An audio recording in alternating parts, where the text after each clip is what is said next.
Welcome to Personal Finance Reimagined. Every month, we bring you a new way to think about personal finance and decision making tailored to life's most important moments.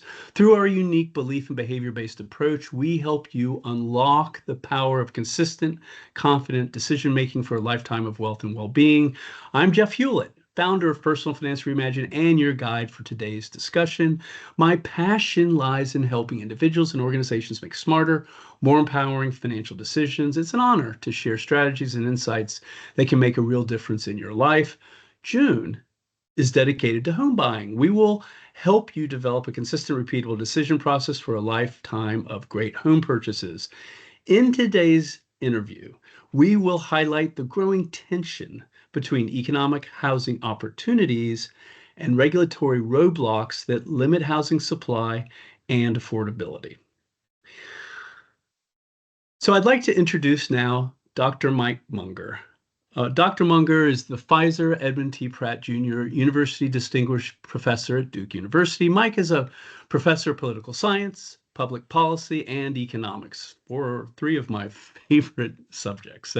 And he is widely known for his work on markets, regulation, and the economics of government institutions. He is also the host of the podcast, The Answer is Transaction Costs, where he explores the practical implications of economic friction, especially in housing.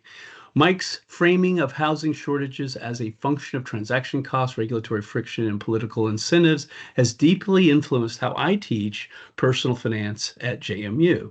So welcome, Mike. Thanks, Jeff, and thanks for what you do at PFR. Well, I appreciate that very much. And, I'm so glad to have you here today. You and I don't exactly go way back. I feel like I know you just because of, some of the interacting we've done on email, as well as through listening and loving on some of your podcasts. So thank you for being here today. So one of the things, that I really appreciate. And, when I look at, your podcast opens with a quote from Adam Smith. And Adam Smith's very quotable, but this is one of my favorites, which is, "The real price of everything is the toil and trouble of acquiring it." So when I teach home buying to undergraduates, part of my message is that home buying is worth that toil and trouble.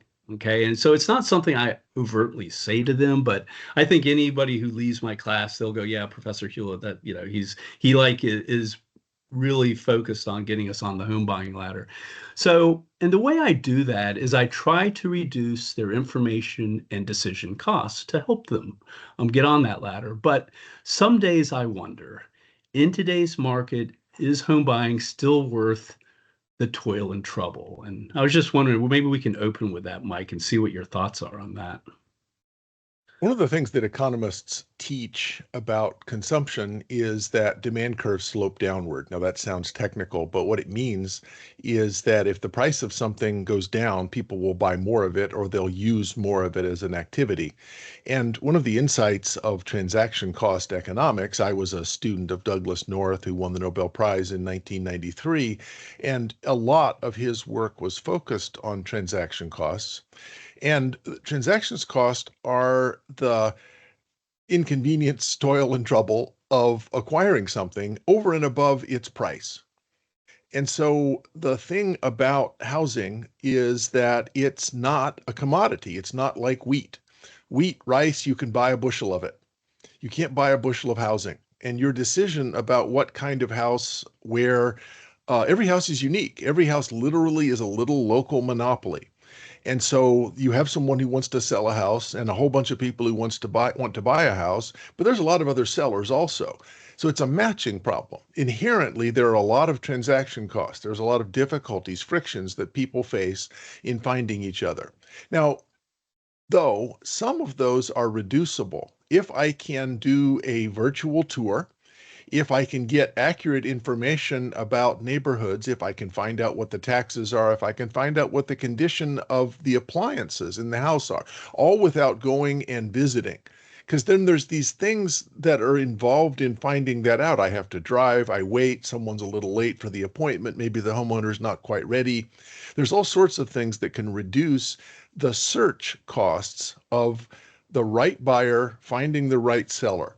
And so we've made some progress, I think, when it comes to that. Some of the electronic, the ability to do a virtual tour of a house, because sometimes something that looks great to me, somebody else would say, oh, that's not what I want at all. Houses are very personal. So the reason that I think your question is a good one to start with is every house is different and every buyer wants something different. And that matching problem is just full of transaction costs. Some of those are irreducible, some of them are actually valuable. Some of them, though, if we can find ways to reduce them, we can make this market work a lot better. And it's more likely that the right buyer will find the right seller. One of the things you just said that just jumped out at me in the last, I don't know, what, 2, 3 years, there have been a lot of activity on the supply side and really the market side, meaning there's some big market players, the multiple listing service or MLS. Of course, you've got realtors, buyer's agents, seller's agents, but I'm primarily thinking about buyer's agents, and even platforms like Zillow and Redfin. And I think it gets at what you just said in terms of the matching problem, and many of them are working at reducing the information costs and increasing the ability to match. But there's also, I feel like, a holdover a little bit of where, for the longest time, realtors and the multiple listing service, MLS, they trade on information. Their value was that they have information that the buyers don't have. And hey, come get a buyer's agent who's a member of the multiple listing service, agree to pay a 3% commission, and we'll give you access to that information. And that's where I see some of the friction. And, there's a Supreme Court case, I believe, 2 years ago that addressed this. And and I'm not even sure how it's turning out, and I don't know all the details of it, but it was related to sort of almost like debundling how buyers agents in particular provide their services, right? And then more recently, there's been some friction between Zillow and the multiple listing services, and it's like they used to work together well, and now they're really not, don't seem to be working together well anymore. So anyway, I find that interesting. I just bring that up because it's almost like, 2 steps forward, 1 step back, right? And especially when it's that information that becomes the tradable resource that everybody's kind of fighting over. The information was always the tradable resource. It's just that the multiple listing services used to monopolize it. Now, to be fair, they provided a very important function by aggregating it. I think people often underestimate the importance of aggregation for information. I ask my students in a basic economics class, why do bankers get paid? What do bankers do? Well, bankers are actually brokers. What? Because it doesn't make any Right, sense. Some people put money in there, some people borrow money. Why don't they just get together and cut out the middleman? Well, that middleman service is really important. So you have to aggregate all of those people who want sometimes to put money in, but they want to have access to it. right, And then you have to find people that you can loan the money to at a higher interest rate than you're paying out on the deposits. But you right, have to broker those flows. And right, so that's a really important function. Now, maybe if we had some way of reducing transactions costs, that might become anachronistic, but that hasn't happened yet. right. Real estate agents are on the verge of becoming anachronistic in many ways.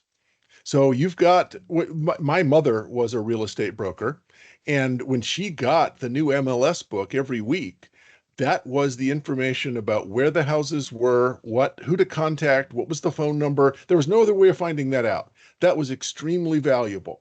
And the broker advises you. They actually go through, maybe they do some looking, they reduce the transactions cost for the buyer. It's better if you can use something like Zillow to get all that information in an automated way, and you can do a virtual tour because you don't Right. have to waste, you can do a lot more tours. I actually think of it this way as an analogy. So it used to be that in England, anyone who's visited London has ridden in one of the famous old black cabs, and they were very expensive, and they were driven by these crotchety old people who had to have what was locally called the knowledge. And the Right. knowledge meant that you knew every street in London, which is very difficult. It took 2 or 3 years of constant work and memorization. GPS came and it doesn't matter. GPS not only knows where all the streets are, it knows if there's an accident, and there's no way that a driver could know that. And so There are now GPS programs that make all of the knowledge that used to Right. be in those drivers obsolete. Now they're fighting it because they'd like to protect it. They say, no, Right. this is valuable. It's not. I have bad news, folks. It's no longer valuable. And Right. you're just trying to be a buggy whip manufacturer in the Right. 21st century. And Yes. so I think there is something is going to break, something is going to Yep. snap in the housing market. And I have a lot of loyalty to brokers. They still provide a lot of information. A buyer can get in a ton Right. of trouble. This is a complicated contract. There's a bunch of other Right. things that have to go right. But in terms of finding a house, looking at a house, you're probably better off with the new automated systems than you are Right. in driving around in a car to begin with. Well, I have a my question is usually what is it worth? Like, what is the real estate agent worth? Is it worth 3%? And especially, we'll talk about affordable housing a little bit later, but it's not a fixed cost anymore, right? If housing has gone up, whatever, twice the rate of inflation, that means 3% is now twice the rate of what it used to be if housing is going up that much faster. So I wonder. So my head goes to not is it worth it, but how much is it worth, and is it declining in relative value to the other information sources? But Wait, to wait, kind of stop, don't.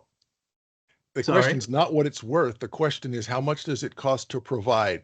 A toilet in my house would be worth a lot, but I right. can buy it because the cost of someone putting that in is not very high. So, absolutely, a broker is worth a lot.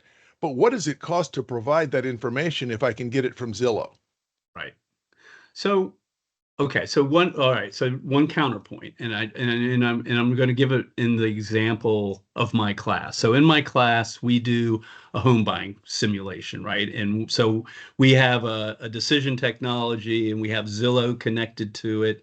And what we do is to simulate what it's like to negotiate with a partner, like, well, traditionally maybe a husband and a wife, or whatever, but partners that have traditionally created a home together. But we do that by design because it's like, hey, it's hard enough to know what's important to you. It's even harder when you expand the pronouns from I to we, right? And then now we have to come in and you have to decide with your partner. Now, to be fair, this is a undergraduate class, and these people are not living their life together. They're not getting married probably. So, so it's a little contrived in that way, but they still have to go through the process and realize, hey, when we try to put together our criteria to decide what's important, it's actually tougher than when it was just me doing this. So it kind of happens naturally in the cadence of the class where we expand from I to we, so to speak. But my point in saying this, so they simulate buying a house together through the data. And I'll tell them that you're going to buy a house through the data. We have the Zillow resources, we have Redfin. I suggest like three or four other, sources, like, you can get home safe, or like school information, crime statistics, so there's all this data about that. And they use it, and they use it to inform their criteria or their utility models, and they go through the process. Well, but then what I do is we do a presentation to the class, right? And everybody does theirs, and it's kind of a speed dating thing, maybe 10 minutes, to talk about the process they went through and the basic, curriculum of the project. But what we do is we have local realtors on a panel, right? And the whole idea is to say, hey, look, the problem really is that the data that's available, even though it's better than it was, is still incomplete. And sometimes the data is just wrong. Maybe either it's by omission or commission, but it is wrong. So I'm bringing in these realtors to provide a counter.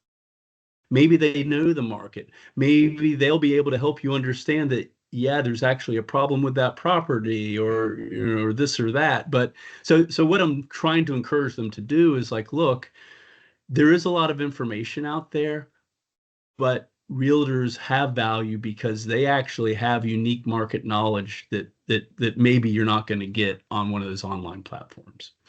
That's right. And so why don't we let them compete? Why do we have a fixed 3% and then you can't go under that? So if I Yeah. understand that realtors have value, I believe that breakfast cereal has value. If I go to the grocery store, it's not free. What determines its price? Is it a government policy that says they can't Right. charge below $10 a box? Because Right. sometime in the distant past, God said, I really care about breakfast cereal. Well, no, but did sometime in the distant past God say, I really care about realty agents? That's Right. not true either. So let's let them Yeah. compete. Now, there is a real problem that I think first time buyers, especially, probably underestimate. If everything goes perfectly, it's probably true you can do it yourself. It almost never is true that everything goes perfectly, and sometimes things go really, really badly wrong. So I Right. have one of my favorite stories is guy goes in to a mechanic, his car isn't running right. The mechanic says he gets the symptoms. The mechanic says, "Oh, okay." Opens up the hood, fiddles with it for a second, and says, "Okay, there you go. That's $50." And the guy, $50? It took you 3 minutes to do that.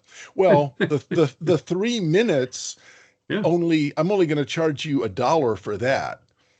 But the other $49 is for knowing where to fiddle in the engine. Because it could have taken hours. If you didn't know, if you go Right. fix the engine yourself, go ahead, go nuts. Yep. Knowing what to do and where, it may seem easy, but what you're buying is all those years of experience and the knowledge of how this is going to work. And that can save you an enormous amount. Yeah. Yeah. And so Yeah. the defense of realtors is things never go right. You need it's basically insurance. And Right. it is worth a great deal to have insurance on a transaction as important and potentially dangerous as real estate. Right. Right. No, no, I'm with you. So I wanted to shift gears a little bit. We've been talking about realtors and that's been amazing. So, but I want to move towards transaction costs, really focused on housing and especially around imposed by regulation and zoning. So, and I know you've argued that many housing shortages stem from those transaction costs. And so I was wondering, just to somebody, so folks that are new to this, what are some of the biggest sources of these costs and how do they impact affordability? The thing about housing is that it is not easy for the housing supply market to respond in the short run to changes in demand. And there's sometimes there are fluctuations.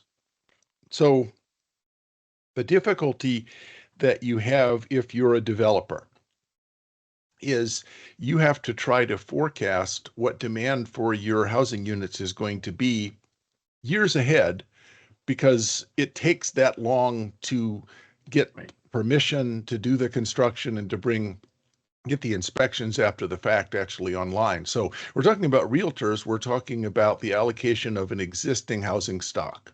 Right. Well, a shortage is what characterizes a shortage is that the existing housing stock is insufficient for the number of people who want housing in that area, given the price that they're willing to pay. So in economics, usually a shortage can't happen. Some of you may remember back during the pandemic, there was a shortage of toilet paper for a little while. Right. Some of the reason for that is that everybody was buying and hoarding toilet paper on the theory that there wasn't enough toilet paper. It was actually pretty easy for us. I want to thank everyone who pushed up the price of toilet paper. I own 35 acres of pine trees south of Chapel Hill, North Carolina. We sold a lot of pulpwood. And within 6 months, it is pretty easy to respond to those sort of shortages. So Right. notice what happens. The sequence of events is more people want it than can get it at the existing price. The price goes up. That creates a profit signal for entrepreneurs who say, if we make more of this stuff, we can make money by doing it.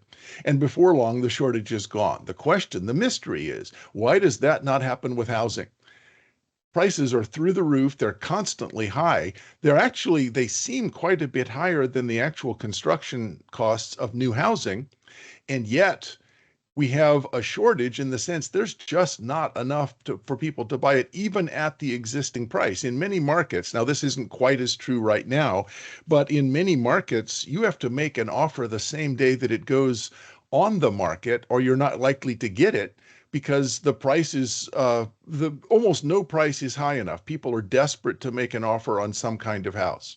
So the question is, why is it that developers are not taking advantage of these high prices and building new houses? Now, one possibility is they're not greedy enough. They're saying, oh, I don't want to charge that high a price. It appears that many people are, in fact, willing to charge that higher price. There must be some other cost or friction. And that's where we come to transaction cost. If I am considering building, let's say, a new, relatively dense multi-family unit, several stories, 30 or 40 new apartment buildings, and I want to put that in most neighborhoods in the United States, it's not zoned for that. It's zoned as being individual freestanding units. Right. So I go around and I ask the neighbors for permission, and they say no. So I have already purchased the property. I have, let's say, Right. 20 acres, which is enough to put a new housing develop on. I own that housing. I own that land. I want to put up new housing. There's nothing technically illegal about the housing that I want to put up. I'm willing to satisfy the zoning, the code requirements. So I'm going to satisfy the electrical, I'm going to worry about the impermeable area. I'm willing to get permitted for all of that. We have a system where the neighbors have to say, yes, that's okay. And the neighbors are going to say, well, that's going to be more traffic. Maybe they're worried, but aren't really willing to say it about poor people might live there with all of the things that go along with that. Or they just don't like the way that it looks. Right now, Right. it's undeveloped property, and I like looking at those woods. I see deer and hawks over there. So no, I don't think you should be able to do that. The question is, why are neighbors able to decide that? And the answer is that presumptively the zoning can only be changed as the result of a political decision that basically everyone around goes along with. And so Right. we have given people a political veto over economic decisions. So if you look around the country, the places that have the greatest housing shortages are the places that have done the most to give a political veto to economic decisions. We don't have that about breakfast cereal or wheat. Those things, if you want to grow more, you can, but that's because that's the existing zoning. So the big one at the front is just getting started. I have to Right. get the permission of the state in order to build something that we all agree we need more of. That's sort of the paradox. Everybody Right. understands. In fact, they'll often say, we really need more housing. These poor kids today, they're just starting out, they can't get a house. Okay, well, I'd like to build some nice apartments near you. Oh, no. And that's called NIMBY. Not in Yeah. my backyard means that I am in principle committed to building more housing units, but not near me. And Right. everything is near someone. Right. So nothing gets done, Yes, nothing basically. gets done. And then we Right. wonder, and then we blame greedy developers. Right. Right.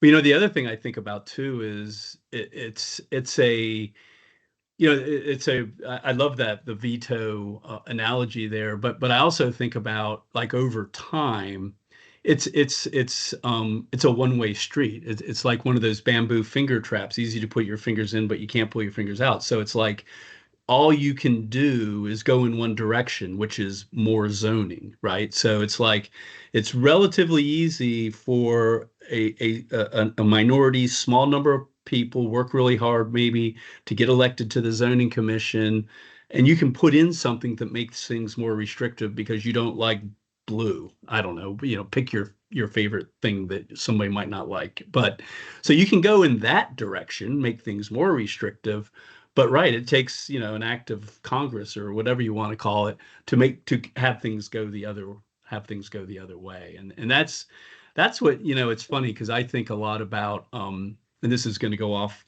tangent a little bit, but I think a lot about sort of the classical liberals and some of the ideas around bureaucracy of implementing zero-based budgeting.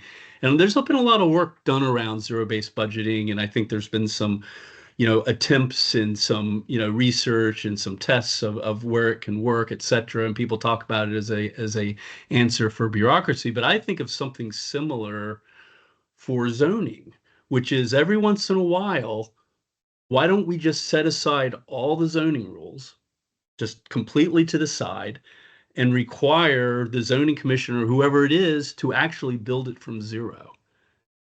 Right? So they would have to reconstruct it. That would be a giant fight every time, and people's reaction, I think, would be, I'm trying to protect the value of my home.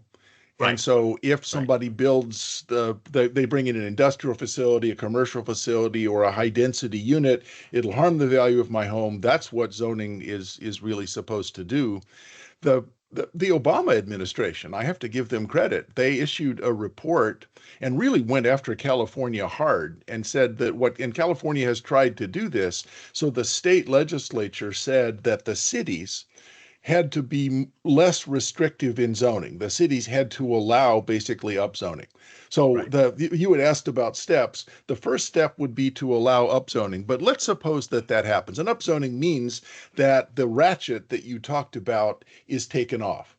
So Right. that means that it is possible to say we are going to go from single family homes to at least duplexes, or to a place where the garage can be converted into a mother-in-law suite, which I can then rent out, or I can build multifamily units, apartment units. So, all right, it's zoned for that. So we're going to go ahead and start. The problem is that I, the developer, I own this land and I borrowed money to buy the land. I Right. have no revenue coming in. I have to start getting permits now. And the permits usually require a parking report, an environmental impact report, and a Right. runoff report. Those all have to be approved at public hearings. And the neighbors who didn't want it to be upzoned in the first place now know that they can come to those hearings and protest each of those three reports. So the environmental report, the runoff report, and all the reports that I have to get, there's actually 5 or 6. They can protest all of them. They can say that traffic report, we disagree with you. You have to get another one. So Right. in California, it's usually 10 years, 10 Right. years. That's 10 Right. years before the Right. developer can break ground.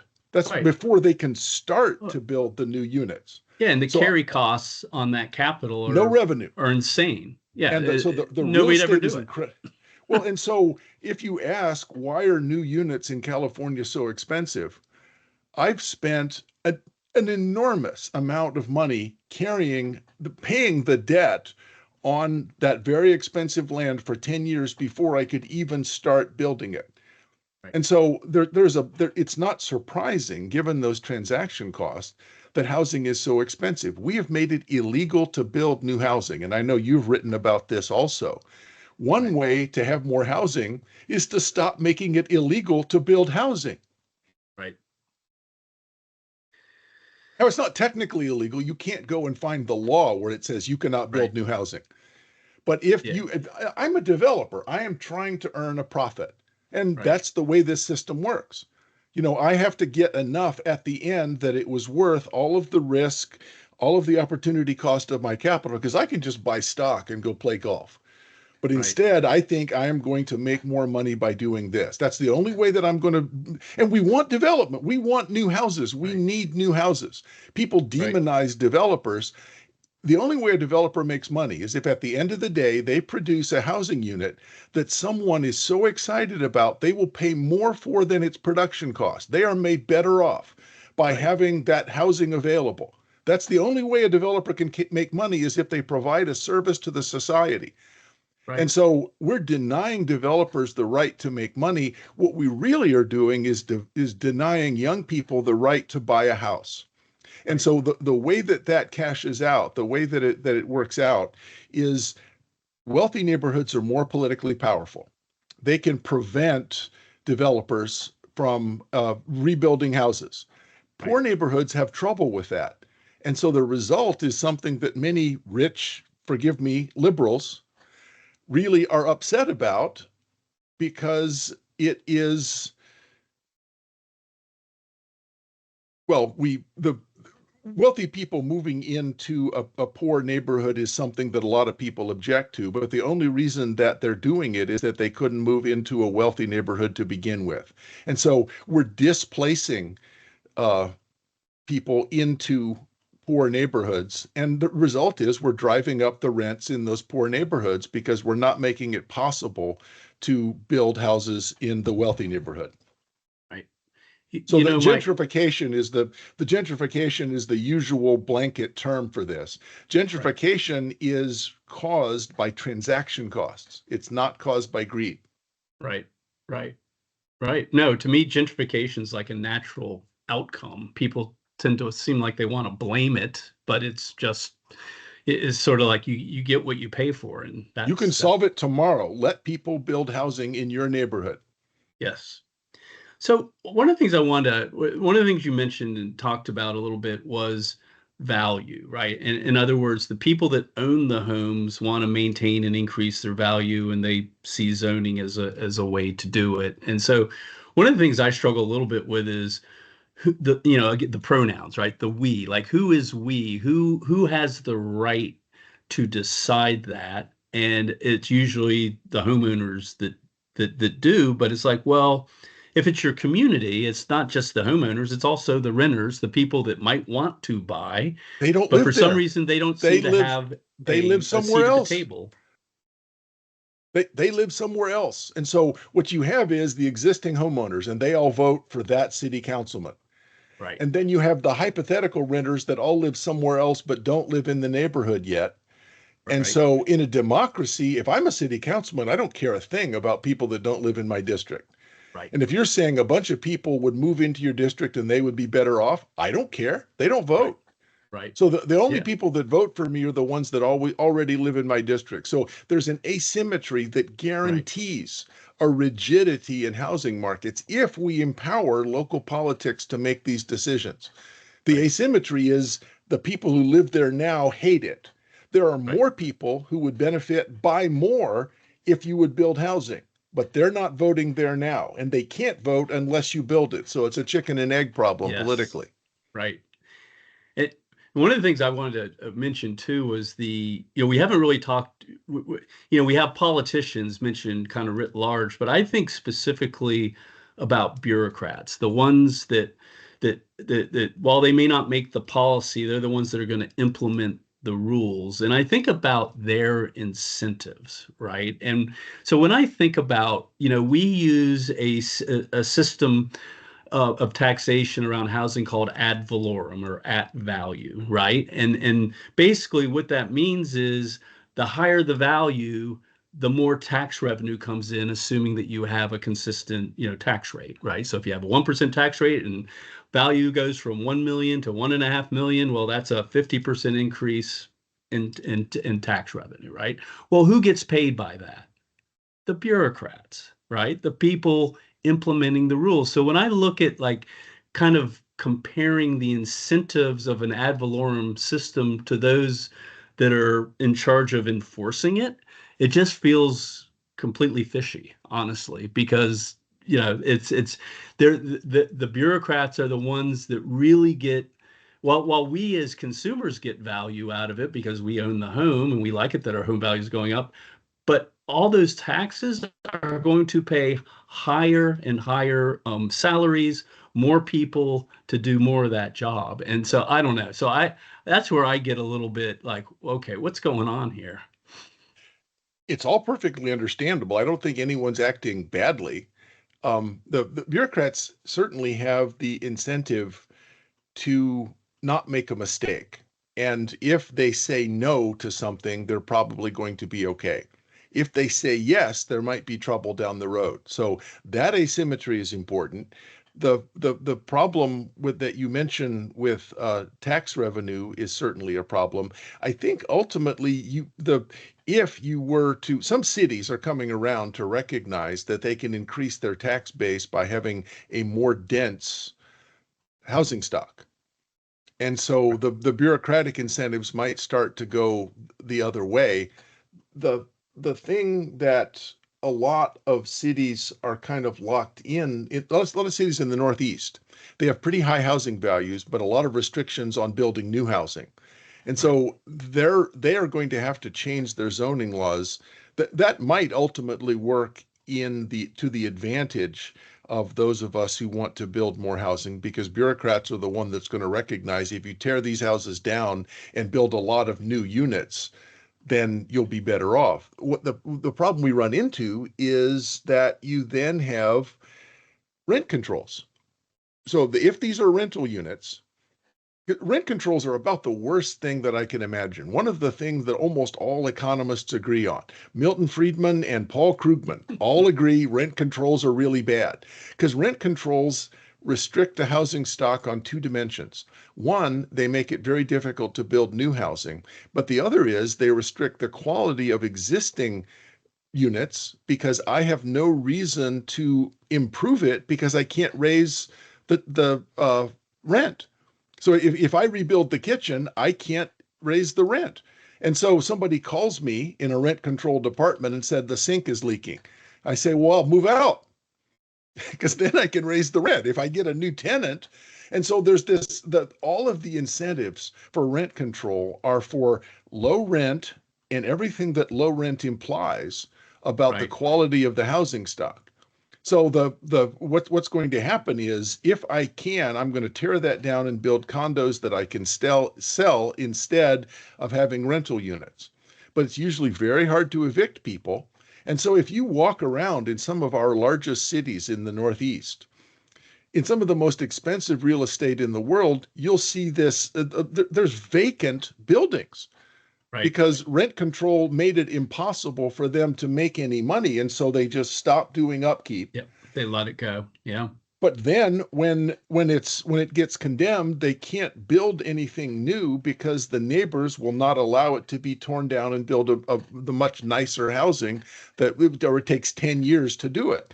And so the cities in the Northeast, I think a lot of people from Europe and other countries are surprised when they see these very wealthy cities in the United States, some of the wealthiest, with this blighted housing stock because of Right. these bureaucratic rules. Right. So I wanted to shift gears a little bit and talk a little bit about first-time home buyers. So as you know, I teach personal finance at JMU, and I spend time with undergraduates, and I really I love teaching it. And there, we go through lots of different kinds of personal finance decisions, and it's a simulation class, like I was saying before. And one of the things, we simulate home buying and other buying a car, getting whatever retirement accounts, all that stuff. But I have to admit, all that is really inspiring. But I honestly, I feel like sometimes I'm sh I'm showing them how to win a game where the rules are rigged when it comes to housing. And at some level, I also feel almost apologetic. Like when I'm in my late 50s, so I bought my first house when I was in my early 20s or mid 20s, I guess. So it has changed so much, and I tell them I couldn't imagine being your age now and getting on the home buyer, getting on the ladder. It's just very different for me than it will be for you. But then I spend time with them on teaching them adaptations, and I call them these things. But you know, the thing that is really hard for me with these adaptations, I mean, these are like little programs and almost like tricks. Like there's now down payment assistance programs. There are ways where you can create co-ownership opportunities. We're basically putting together 3 or 4 partners to buy a house. So you can do all these different things. But you know what the real problem that I struggle with is these are all demand side adaptations. The bottom line is, as you pointed out, the supply curve is fixed, right? It is straight up and down in the short run. So basically, all those demand side adaptations ultimately are part of pushing it up because we can't increase, home ownership, or we can't increase housing supply in the short term. So it gets to kind of this kind of strange place. But at the end of the day, I tell them, say, look, by hook or by crook, um, you know, it makes sense to get on the housing ladder. Housing does tend to increase in value. So the whole fact that it is unaffordable means that it's probably an attractive investment because it tends to go up faster than most other investments. Plus, there's lots of course, tax advantages, and at the end of the day, it is how we build our families for many people. So anyway, so putting all that together, I get to a good place, but I almost feel a little apologetic No, you sometimes. got to So a terrible place, and it's an accurate place. So we do this. There's two things that are related that people don't notice. One is housing, the other is college. So we have a problem. Those are two of the things along with healthcare. Those three Right. things, and in all three cases, those prices have gone up much more. So the cost of a college education, the cost of a house, and the cost of healthcare, all Right. three of them, almost all of our policies have been demand side subsidies. Right. So we subsidize student loans for people going to college. Well, guess what? Your tuition is going to go up by about the amount that the freer tuition that you got is, because the colleges look at that and say 5%, okay, 7%. Right. We can get that. And I'm not proud that I'm part of that industry, but it only makes sense. You can't blame a dog for eating out of the garbage. So Right. if you focus only on demand side subsidies, then all you're just going to drive the price up.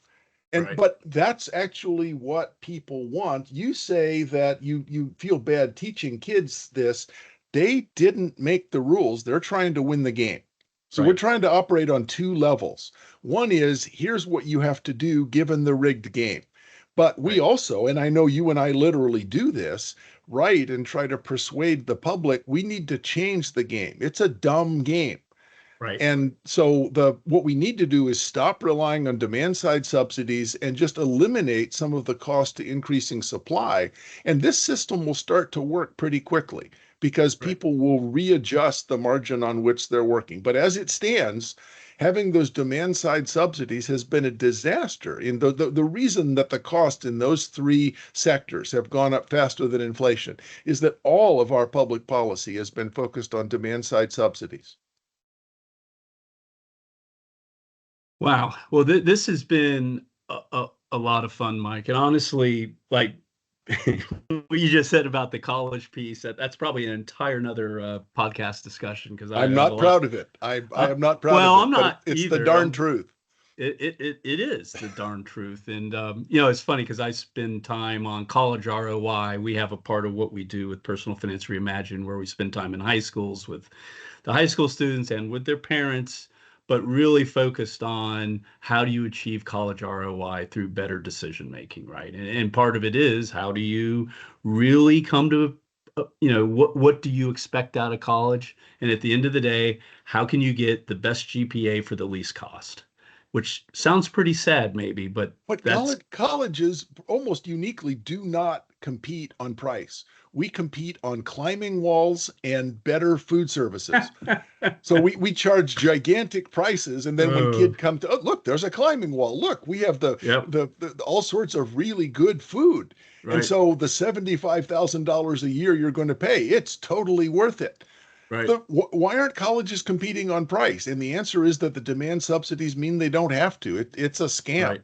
Yeah. Well, you know, it's funny you mentioned that. So I work, you know, at JMU in the College of Business, and we, I thanks was to the wondering if state. you were going to own up to this. Yeah, I yeah, no. owned Well, up. so we work, you know, we're thanks to the taxpayers of Virginia, we bought we built a new building called Hartman, and it's great and was desperately needed. We were in our old building and people climbing over each other. It was a real mess. So we definitely need a new building. The thing that always I get a kind of a little bit of a giggle out of when you walk in, the first thing you see is this big old school ticker symbol thing, right? That has the scrolling stock price tickers going across the top of it.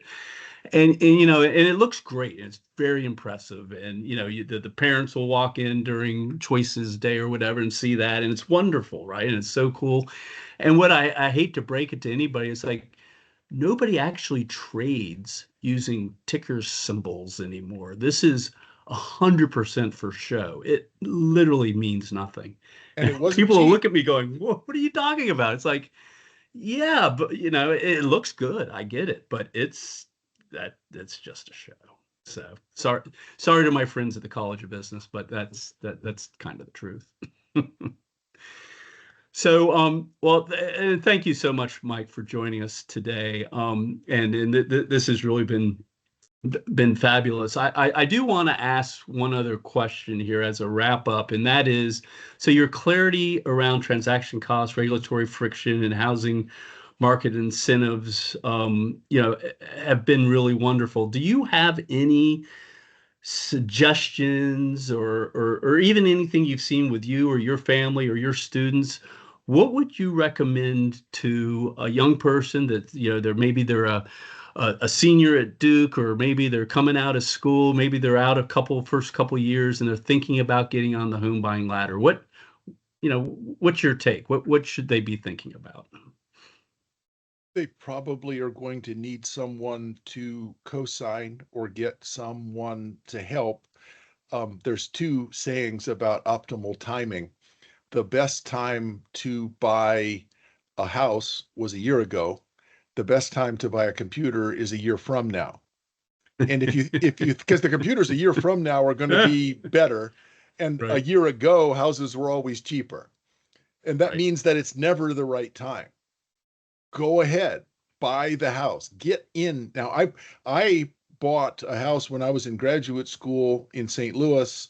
I gutted it and redid it. I often imagined that the wall was my dissertation advisor and I would beat hell out of it. So it was very therapeutic. We ended up selling that house for $5,000 less than the original purchase price because it was a Mm, time when this was the early 80s when mortgage rates were right. 14%. So Wow. it was bad timing. So that Yeah, it can go wrong. It is true that it can right. go wrong. Most of the time, particularly if you can hold it for more than a couple of years, just Yep. find a way to get in. I understand you think now's not the right time. There's Yep. never going to be the right time. The best That's time to buy a house is a year ago. I love that. And it's funny. I use the metaphor catching a falling knife, and I say trying to time the housing market is like catching a falling knife. You might get lucky, but you'll probably get bloody. So, don't Get, try to time the market. go out and do it. Find a way to get in. Hold on, and a few years from now, and it happens. It's kind of strange. We now, having done this a lot, at some point you think, "Dang, this house is worth a lot of money. I've paid Right. quite a bit of it off."